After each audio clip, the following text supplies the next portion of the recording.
ಹಾಂ ಹಾಂ ಸರ್, ಈಗ ನೋಡಿ ಬಿ ಜೆ ಪಿಯವರಿಗೆ ಸ್ವಂತ ಗೆದ್ದು ಉದಾಹರಣೆಗಳು ಇಲ್ಲ. ಆದರೆ ಈ ಸತಿ ಕರ್ನಾಟಕ ರಾಜ್ಯದೊಳಗೆ ಅಂಥ ಪರಿಸ್ಥಿತಿ ನಿರ್ಮಾಣ ಆಗೋದಿಲ್ಲ. ಯಾಕಂದರೆ ಬಿ ಜೆ ಪಿಯವರು ಸುಳ್ಳುಗಾರರು ಅಂತ ಈ ರಾಜ್ಯದೊಳಗೆ ಅಷ್ಟೇ ಅಲ್ಲ, ಈ ದೇಶದಾಗ ಗೊತ್ತಾಗಿದೆ. ಸುಳ್ಳು ಹೇಳೋದ್ರಾಗ ನಿಸ್ಸೀಮರು ಅಂತಂದು. ಯಾಕಂದರೆ ನಾನೇ ಒಂದು ಸತ್ಯ ಉದಾಹರಣೆ, ನಾನೇ ಒಬ್ಬ ಲೈವ್. ಅವರು ಸರ್ಕಾರ ಮಾಡೋ ಹೊತ್ನಾಗ ಏನು ಬೇಕಾದರೂ ಸುಳ್ಳು ಹೇಳ್ಕೊಂಡು ಕರ್ಕೊಂಡು ಹೋಗ್ತಾರೆ. ಆಮೇಲೆ ಯಾವುದೋ ಆಸೆ ಈಡೇರ್ಸೋಲ್ಲ. ಹಿಂಗಾಗಿ ಯಾವ ಶಾಸಕರಾಗಲಿ, ಅದು ಮತ್ತೆ ನಮ್ಮ ಪಕ್ಷದ ಶಾಸಕರು ಹೋಗೋಂಥ ಪ್ರಶ್ನೆನೇ ಇಲ್ಲ. ಹಗಲುಗನಸು ಕಾಣೋದನ್ನು ಬಿಡಲಿ ಬಿ ಜೆ ಪಿಯವರು. ಯಾಕಂದರೆ ಯಾವುದೇ ಕಾರಣಕ್ಕೂ ಸರ್ಕಾರ ಆಗಂಥ ಪ್ರಶ್ನೆ ಇಲ್ಲ. ಸಿಂಧೆ ಹೇಳಿದ್ರು ಅಷ್ಟೇ, ಮೋದಿ ಹೇಳಿದ್ರು ಅಷ್ಟೇ, ಇನ್ನೊಬ್ರು ಹೇಳಿದ್ರು ಅಷ್ಟೇ.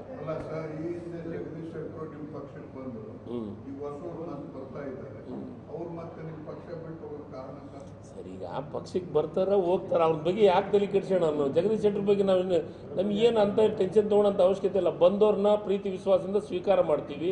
ಅವ್ರಿಗೆ ಪಕ್ಷ ಗೌರವ ಕೊಡ್ತೈತೆ, ಆ ಗೌರವದಿಂದ ಇರೋಂಥ. ಯಾಕಂದರೆ ಜಗದೀಶ್ ಶೆಟ್ಟರಿಗೆ ಗೌರವ ಕೊಟ್ಟಿವಿ, ವಿಧಾನ ಪರಿಷತ್ ಮೆಂಬರ್ ಮಾಡಿದ್ವಿ.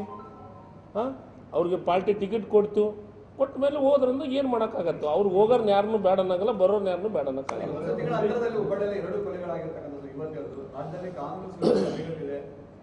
ಜೋಶಿಯವರು ಬಿ ಜೆ ಪಿಯವರು ಕೊಲೆ ಆಗೈತೆ ಅನ್ಗಾನೇಕ ಬಿ ಜೆ ಪಿ ಗೌರ್ಮೆಂಟ್ನಾಗ ಕೊಲೆ ಆಗಿಲ್ಲ. ನಾವು ಹೇಳ್ತಾ ಇರೋದು ಇಂಥದನ್ನು ನಾವು ಖಂಡಿಸ್ತೀವಿ, ಅದ್ರ ಮೇಲೆ ಕ್ರಮ ವಹಿಸ್ತೀವಿ. ಯಾರು ತಪ್ಪು ಮಾಡಿದ್ರೆ ಇದು ಆಗಬಾರ್ದಾಗಿತ್ತು. ಇದು ಎರಡನೇದ್ದು. ನೇಹ ನೊಂದಾಯಿತು, ಇವತ್ತು ಅಂಜಲಿಯವ್ರದ್ದು ಆದಂಥದ್ದು. ಇದು ನಿಜವಾಗಲೂ ಎಲ್ಲ ಹೆಣ್ಮಕ್ಳು ಎತ್ತಂಥವ್ರಿಗೆ ಕಷ್ಟದ ಕೆಲಸ. ಕಾಲೇಜ್ಗೆ ಹೋಗೋಂಥ ಪರಿಸ್ಥಿತಿ ಒಳಗೆ ಈಗ ಅವ್ರಿಗೆ ಎಂಥ ದುಷ್ಟತನಕ್ಕೆ ಇಳಿದಿದ್ದಾರೆ ಅಂತಂದ್ರೆ ಕೆಲವೊಂದಿಷ್ಟು ಜನ, ಆ ದುಷ್ಟರಿಗೆ ಮಟ್ಟ ಹಾಕುವಂಥ ಕೆಲಸ ಸರ್ಕಾರದೊಳಗೆ ಚರ್ಚೆ ಆಗ್ತಾಯಿದೆ. ಈಗಾಗಲೇ ಹೋಮ್ ಮಿನಿಸ್ಟ್ರು ಮಾತಾಡ್ತೀನಿ, ಕಂಪ್ಲೀಟ್ ಮಾಡ್ತೀನಿ. ಗೃಹ ಮಂತ್ರಿಗಳು, ಮುಖ್ಯಮಂತ್ರಿಗಳು, ಉಪಮುಖ್ಯಮಂತ್ರಿಗಳು ಇದ್ರ ಬಗ್ಗೆ ಸಭೆ ಮಾಡಿದ್ದಾರೆ. ಅದ್ರ ಬಗ್ಗೆ ಭಾಳ ಡೀಪಾಗಿ ಚರ್ಚೆಗಳಾಗಿದ್ದಾವೆ. ಅದು ಹುಬ್ಬಳ್ಳಿ ಧಾರವಾಡದೊಳಗೆ ಅದು ಹೆಚ್ಚು ಇಂಥ ಕೆಲಸ ಕಾರ್ಯಗಳಾಗ್ತಾಯಿದ್ದಾವೆ. ಇದಕ್ಕೆ ಗುರುತಿಸಿ ಮಟ್ಟ ಹಾಕಂಥ ಕೆಲಸ ಮಾಡ್ತೀವಿ. ಯಾವುದೇ ಕಾರಣಕ್ಕೂ ಇಂಥ ಕೃತ್ಯಗಳನ್ನು ಸರ್ಕಾರ ಆಗಲಿ ನಾವಾಗಲಿ ಸಹಿಸ್ಕೊಳ್ಳೋಂಥ ಪ್ರಶ್ನೆ ಇಲ್ಲ.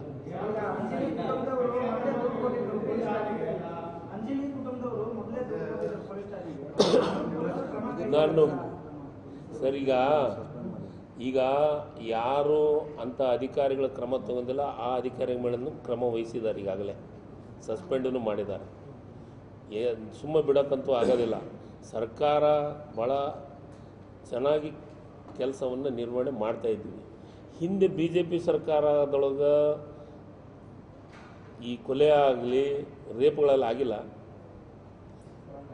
ಆದವು ನಾನು ಮಾತಾಡ್ತೀನಿ ಸರ್ ನಾನು ಮಾಡ್ತೀನಿ. ಒಂದು ಸೆಕೆಂಡ್.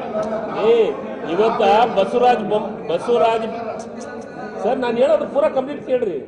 ಬಸವರಾಜ ಬೊಮ್ಮಾಯಿಯವರು ಇವತ್ತು ಸ್ಟೇಟ್ಮೆಂಟ್ ಮಾಡಿದ್ದಾರೆ ಅದ್ರ ಬಗ್ಗೆ. ಅದಕ್ಕೆ ಹೇಳ್ತಾ ಇದ್ದೀನಿ, ಬಸವರಾಜ ಬೊಮ್ಮಾಯಿಯವರು ಮುಖ್ಯಮಂತ್ರಿಗಳಿದ್ರಲ್ಲ, ಇದು ಇಂಥ ದುಷ್ಟರು ಇದ್ದೇ ಇರ್ತಾರೆ. ಅವ್ರನ್ನ ಮಟ್ಟ ಹಾಕೋ ಕೆಲಸ ಸರ್ಕಾರ ಮಾಡೇ ಮಾಡುತ್ತೆ. ಅವ್ರ ಕಾಲದಾಗೂ ಆಗ್ಯಾವಂತಂದ್ರೆ ಅದು ಒಳ್ಳೇದಂತ ನಾನು ಸಮರ್ಥನೆ ಮಾಡ್ಕೊಳಕತ್ತಿಲ್ಲ. ಎಂತಿಂಥ ಕಾಲದಾಗ ಆಗ್ತಾವೆ ಅಂಥವ್ರನ್ನ ಹಿಡಿದು ಮಟ್ಟ ಹಾಕುವಂಥ ಕೆಲಸ ಆಗ್ತಾಯಿದೆ. ನಮ್ಮ ಕರ್ನಾಟಕ ಪೊಲೀಸ್ ಇದೆಯಲ್ಲ ಭಾಳ ಸ್ಟ್ರಾಂಗ್ ಇದೆ, ನಮ್ಮ ಇಂಟೆಲಿಜೆನ್ಸಿನೂ ಸ್ಟ್ರಾಂಗ್ ಇದೆ. ಅವರು ಬಂದು ಅಂಜಲಿಯವರು ಫ್ಯಾಮ್ಲಿ ಬಂದು ಪೊಲೀಸ್ ಸ್ಟೇಷನ್ದಾಗ ಕಂಪ್ಲೇಂಟ್ ಕೊಟ್ಟರು, ಅಧಿಕಾರಿ ಕ್ರಮ ವಹಿಸಿಲ್ಲ ಅಂತ ಅವ್ರ ಮೇಲೆ ಕ್ರಮನ ವಹಿಸಿದ್ದೀವಿ. ಅವ್ರನ್ನ ಸಸ್ಪೆಂಡ್ ಮಾಡೋಂಥ ಕೆಲಸವನ್ನು ಮಾಡಿದ್ದೀವಿ. ಈಗಾಗಲೇ ಅಂಥವಕ್ಕೆ ನಾವು ಯಾವಾಗಲೂ ಸೊಪ್ಪಾಕಂಥದ್ದಿಲ್ಲ. ಇದು ಆಗಬಾರ್ದು. ನಾವು ಇದನ್ನು ಖಂಡಿಸ್ತೀವಿ. ಇದಕ್ಕೆ ಯಾರು ತಪ್ಪು ಮಾಡಿರ್ತಾರೋ ಅವ್ರಿಗೆ ಶಿಕ್ಷೆ ಕೊಡುವಂಥ ಕೆಲಸ ಸರ್ಕಾರ ನಿಶ್ಚಿತವಾಗ್ಲೂ ಮಾಡ್ತೀವಿ.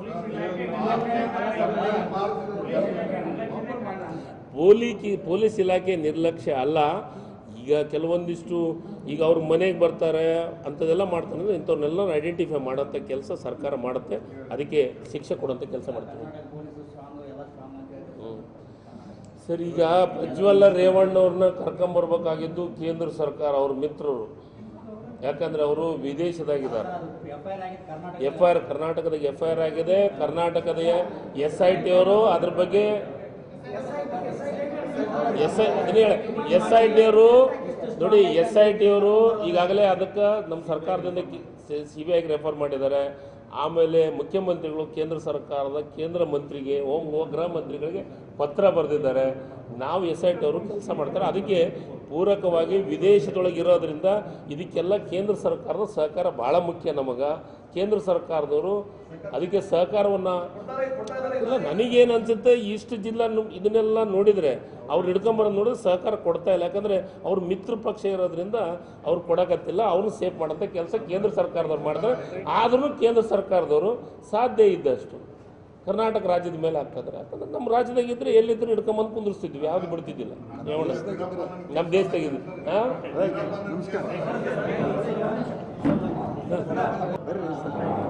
ಸರ್, ಈಗ ಬರ ಪರಿಹಾರದ ವಿಚಾರವಾಗಿ ಈಗಾಗಲೇ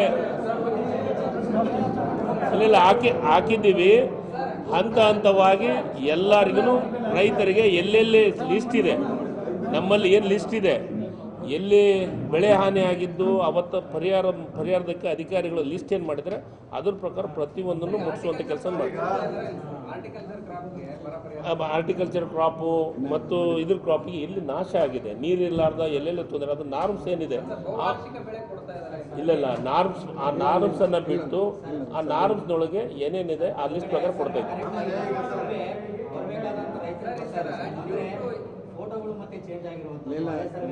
ಸರ್, ಅಂಥವೇನೇನು ಚೇಂಜಸ್ ಆಗ್ಯಾವೋ ನಾನು ಸಂಬಂಧಪಟ್ಟಂಥ ಅಧಿಕಾರಿಗಳ ಜೊತೆಗೆ ಮಾತಾಡ್ತೀವಿ ಸರಿ ಮಾಡೋದು.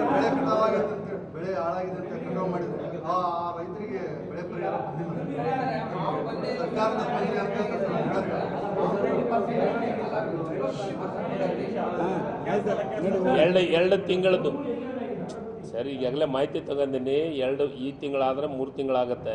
2 ತಿಂಗಳದ್ದು ಪೇಮೆಂಟ್ ಆಗಿಲ್ಲ. ಯಾಕೆ ಆಗಿಲ್ಲ ಅಂತಂದರೆ ಏನಾಗಿಲ್ಲ ಅಂದರೆ ನೀತಿ ಸಂಹಿತೆ ಇರೋದ್ರಿಂದ ಟೆಂಡ್ರ್ ಕರಿಬೇಕಾಗಿತ್ತು. ನಾವು ಟೆಂಡ್ರು ಅದನ್ನು ಪರ್ಮಿಷನ್ಗೆ ಇದಕ್ಕೆ ಕಳಿಸಿದ್ವಿ, ಏನೋ ಚುನಾವಣೆ ಆಯೋಗಕ್ಕೆ ಕಳಿಸಿದ್ವಿ. ಅವ್ರು ನಮಗೆ ಪರ್ಮಿಷನ್ ಕೊಡಲಿಲ್ಲ. 3ಕ್ಕೆ ಕಳಿಸಿದ್ವಿ. ಒಂದು ಫುಡ್ಗೆ ಮತ್ತು ಇದಕ್ಕೆ ಕಳಿಸ್ತಿದ್ನಾಗ ಇಲ್ಲ ಇದು ಆಗಂಗಲ್ಲ ಅಂತ ಫುಡ್ಡಿಗೆ ಬರೀ 20 ಜಿಲ್ಲೆದು ಮಾತ್ರ ಕೊಟ್ಟರು, ಇನ್ನೂ 10 ಜಿಲ್ಲೆದು ಇನ್ನೂ ಕೊಟ್ಟಿಲ್ಲ. ಮತ್ತು ಇದ್ರದ್ದು ನಮಗೆ ಪರ್ಮಿಷನ್ ಕೊಡಲಾರ್ದಕ್ಕೆ ನಿಂತೈತೆ. ಈಗ ಮುಗಿದ್ದು 4ನೇ ತಾರೀಕಾದ್ರೆ ಶಾರ್ಟ್ ಟೆಂಡರ್ ಕರೆದು ಪೇಮೆಂಟ್ ಮಾಡೋದಕ್ಕೆ